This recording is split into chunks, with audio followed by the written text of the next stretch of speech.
Had there been these horrible things, and had there been these horrible messages, had there been this horrible information, that would have been put out there. She states that Mr. Baldoni put his bare hand on her backside and said that he's trying to help her with her posture. Recently, Ryan Reynolds had the most humiliating setback of his professional life.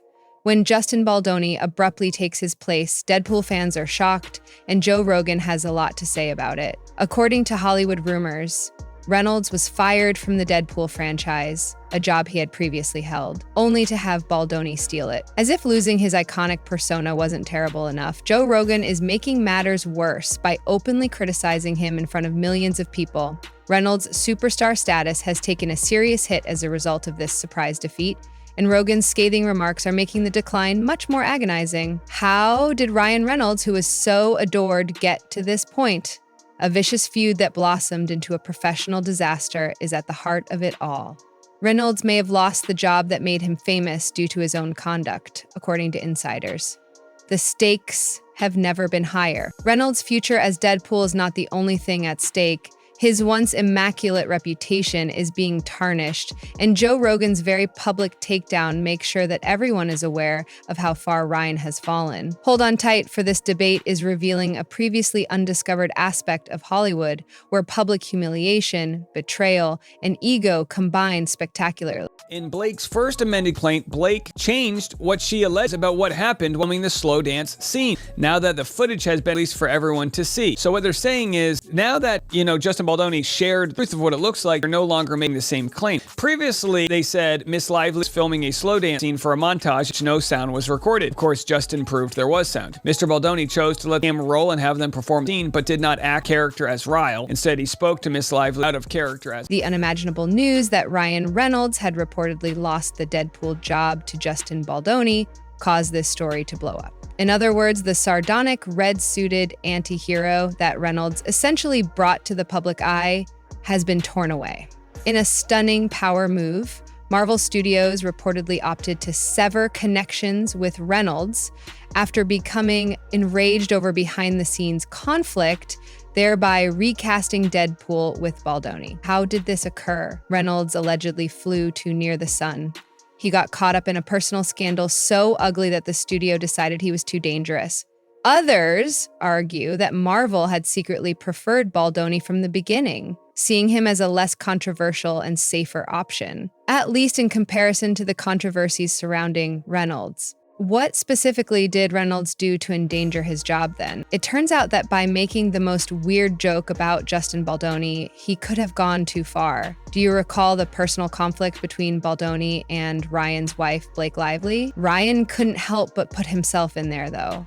According to reports, he parodied Baldoni in a Deadpool movie persona and used his influence as Deadpool to make fun of him. Rogan chastised Reynolds for his blatant use of Deadpool as a tool to settle personal grudges. Dear Judge Lyman, as counsel for Wayfair Studios LLC, Justin Baldoni, Jamie Heath, Steve Sarowitz, It Ends With Us Movie LLC, Melissa Nathan, The Agency Group PR LLC, Jennifer Abel, collectively the Wayfarer parties, we write to advise the court of an issue that the Wayfarer party wish to address at the upcoming conference on Monday, February 3rd, 2025. Joe Rogan publicly criticized Reynolds for successfully undermining his own role in a recent podcast episode. Rogan quipped that Deadpool just died for Ryan Reynolds and characterized Ryan as a man who allowed his ego to overtake his job.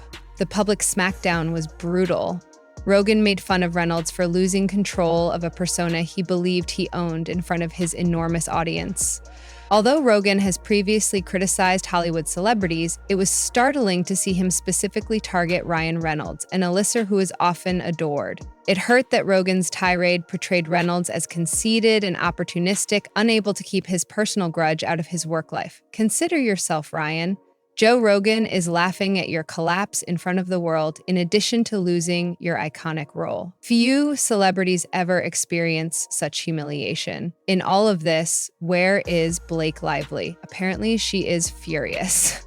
According to reports, Blake is upset about Ryan's Deadpool fiasco. Their family's brand relied heavily on this Deadpool role, but it's now gone. According to insiders, Blake allegedly called emergency meetings with PR teams to attempt damage control since he was in a panic when the news leaked. She is reportedly resentful that Ryan's actions backfired on both Marvel and Baldoni, while other stories even claim she is angry at them for allegedly plotting to bring down her husband. Recall that Blake was actively involved in the conflict with Baldoni from the beginning, and it now seems that Ryan has paid a heavy price for her battle. Well, there's this financial consequence to everything, in addition to the strike consequences, too, is part of the argument Justin's team is making in order to sort of comply with what they perceive to be threats made against Justin on her behalf. As a result, they shot from May to June before closing for the strike and remaining closed until January. However, she had all these return to work clauses when the strike, I believe, ended in November. People are starting to question whether this Hollywood power couple is crumbling under the strain. Although Ryan's loss of Deadpool was shocking, it was only the first step. For him, things were about to become worse. We must go back to the larger Hollywood conflict between Reynolds and Lively versus Justin Baldoni in order to comprehend how Ryan Reynolds' world fell apart. An on-set argument has turned into a legal war royale that has cost studios money, resulted in litigation, and now cost people their careers. It all started late last year when Blake Lively accused her co-star and director on the movie It Ends With Us, Justin Baldoni, of sexual harassment and other wrongdoing. She said that in order to ruin her reputation, Baldoni organized a hostile set and even spearheaded a slander campaign. Baldoni accused Lively and her husband, Ryan Reynolds, of slander and extortion in a $400 million lawsuit. Yes, exactly.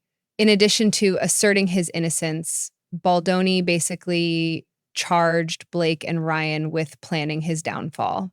It has been open battle ever since.